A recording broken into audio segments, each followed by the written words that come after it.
ده جدول تصنيف الأندية في قارة أفريقيا. بصوا كده يا جماعة على تصنيف الزمالك في الجدول ده. تخيل إن الزمالك المركز السابع ب 42 نقطة في التصنيف.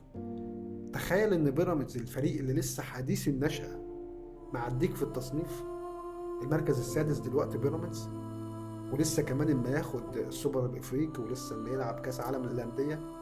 كل الماتشات دي وكل البطولات اللي هيدخل فيها دي هتعليه طبعا في التصنيف. وانت فين بقى من كل ده؟ انت مشغول ببيانات ضد زيزو وشويه حوارات كده ملهاش اي 30 لازمه. ومش عارف يعني الاداره عندنا عايزه من الزمالك ايه. الاداره عندنا لحد دلوقتي احنا مش عارفين هم عايزين مننا ايه. عايزين يوصلوا الزمالك لايه؟ اما فريق لسه يعني حديث النشأة ودخل في كل البطولات دي بسبب ان هو خطط صح. احنا عندنا تخطيط؟ ما عندناش.